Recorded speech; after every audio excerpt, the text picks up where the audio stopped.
Hello दोस्तों, Kota technical में आपका स्वागत है। आज हम जानेंगे विंडो एसी और स्प्लिट एसी में जो वोल्टेज रिले प्रयोग करते हैं उसकी चेकिंग किस तरीके से करते हैं, उसका क्या काम होता है, उसके बारे में बिल्कुल डिटेल के साथ जानेंगे। दोस्तों वीडियो को लास्ट तक बने रहिए। तो दोस्तों मैं वोल्टेज रिले के बारे में बताता हूँ। ये अपने स्प्लिट एसी विंडो एसी दोनों में अपने वायरिंग करते हैं, CSR वायरिंग। तो उस टाइम पे अपने वोल्टेज रिले का प्रयोग करते हैं। तो दोस्तों अपने वोल्टेज रिले का क्या काम होता है, इसका रनिंग कैपेसिटर और स्टार्टिंग कैपेसिटर को एक साथ मिलाकर कंप्रेसर मोटर को स्टार्ट करके लगातार चलाने के लिए वोल्टेज रिले का प्रयोग करते हैं। तो दोस्तों आप समझ चुके हैं इसका क्या काम होता है। रनिंग कैपेसिटर और स्टार्टिंग कैपेसिटर को एक साथ मिलाकर कंप्रेसर मोटर को स्टार्ट करके लगातार चलाने के लिए वोल्टेज रिले का प्रयोग करते हैं। ये मोटर को स्टार्ट करके लगातार चलाने का काम करता है, क्योंकि इसमें दो कैपेसिटर का प्रयोग करते हैं, रनिंग कैपेसिटर और स्टार्टिंग कैपेसिटर। तो रनिंग कैपेसिटर काम होता है मोटर को लगातार चलाने के लिए और स्टार्टिंग कैपेसिटर काम होता है मोटर को स्टार्ट करने के लिए। तो दोस्तों मैं वोल्टेज रिले के बारे में समझाता हूँ। इसके अंदर 4 पॉइंट होते हैं। कौन कौन से? 1 नंबर, 2 नंबर, 5 नंबर, 4 नंबर। तो इस तरीके से अपने 4 पॉइंट होते हैं। 1 नंबर में तार जोड़ने के लिए 2 पॉइंट होते हैं, 2 नंबर में तार जोड़ने के लिए 2 पॉइंट होते हैं, 5 नंबर में तार जोड़ने के लिए 2 पॉइंट होते हैं और 4 नंबर में तार जोड़ने के लिए अपने 4 पॉइंट होते हैं। 4 नंबर का संबंध अपने किसी से भी नहीं होता है। कैसे होता है दोस्तों, मैं आपको बताता हूँ। ये अपने 4 नंबर, तो ये अपने 4 नंबर अपने दोस्तों जिस तरीके से अपने जंक्शन रहता है उस तरीके से काम करता है। ये अपने चारों इस तरीके से अपने टच में रहते हैं। हम किसी एक पर सप्लाई देंगे, दूसरे से उठा सकते हैं। तो दोस्तों अपने चारों पॉइंट एक होते हैं। दोस्तों अपने 4 नंबर का संबंध किसी से नहीं होता है। तो दोस्तों हमने 1 नंबर, 2 नंबर, 5 नंबर का संबंध किसी ना किसी माध्यम से अपना आपस में रहता है। अब इसकी चेकिंग किस तरीके से करते हैं? वोल्टेज रिले खराब होने पर कैपेसिटर अपने बार बार खराब हो जाते हैं या अपना कंप्रेसर मोटर नहीं चलता है, जिससे अपना कंप्रेसर नहीं चलता है, जिससे अपनी एसी ठंडा नहीं करती है। दोस्तों इसका चेक करने का तरीका बताता हूँ मैं आपको कि किस तरीके से हम चेक करेंगे ये खराब है कि सही है। तो दोस्तों हम सीरीज लेंगे। सीरीज किस तरीके से बनाते हैं मैं आपको बताता हूँ।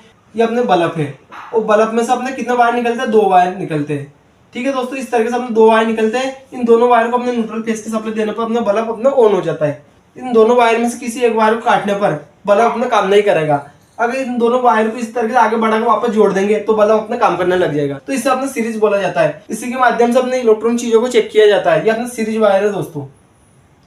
तो दोस्तों मैं इसका चेक करने का तरीका बताता हूँ। सबसे पहले अपने 4 नंबर पर रखेंगे। तो सबसे पहले अपने किसी एक वायर को अपने 4 नंबर पर रखेंगे और दूसरे वायर से अपने 1 नंबर पर रखेंगे, दूसरे 2 नंबर पर रखेंगे और 3 नंबर पर रखेंगे। इस तरीके से अपने बारी बारी से तीनों पे पॉइंट पे चेक करेंगे।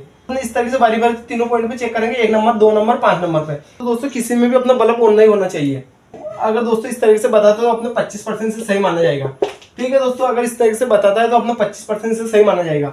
अब दूसरे तरीके में क्या करेंगे दोस्तों, अब सीरीज की एक वायर को क्या करेंगे? 1 नंबर पर रखेंगे।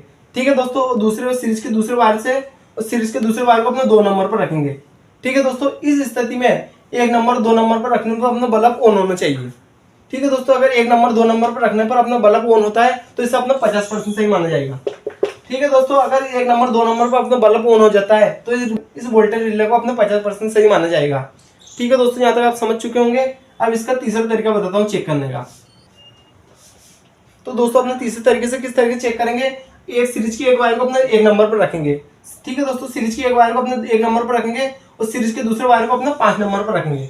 ठीक है दोस्तों, इस स्थिति में रखने पर अपने कुछ ना कुछ अपने चिटरिंग की आवाज आती है। जैसे दोस्तों अपने एक वायर को अपने 1 नंबर पर रखेंगे और दूसरे वायर को अपने 5 नंबर पर रखेंगे। जैसे इसे रखेंगे तो अपने चिटरिंग की आवाज आएगी। वापस उठाएंगे तो अपने चिटरिंग की आवाज आना बंद हो जाएगा। वापस रखेंगे तो चिटरिंग की आवाज आएगी। अगर इस तरीके से आवाज करता है तो अपने 75% सही माना जाएगा।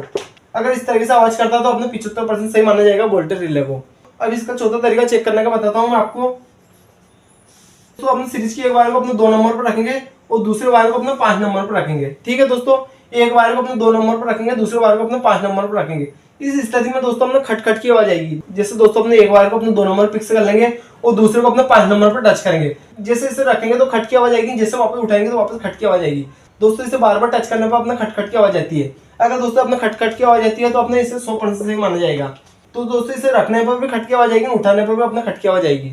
अगर दोस्तों इस तरीके से बताता तो अपने 100% से सही माना जाएगा। ठीक है दोस्तों, आप वोल्टेज रिले की चेकिंग समझ चुके होंगे। अगर दोस्तों आप किसी एक टॉपिक पर वीडियो चाहते हो तो वीडियो पर कमेंट कीजिए, मैं आपको उसी चीज पर पर्सनल वीडियो बना के बताऊंगा।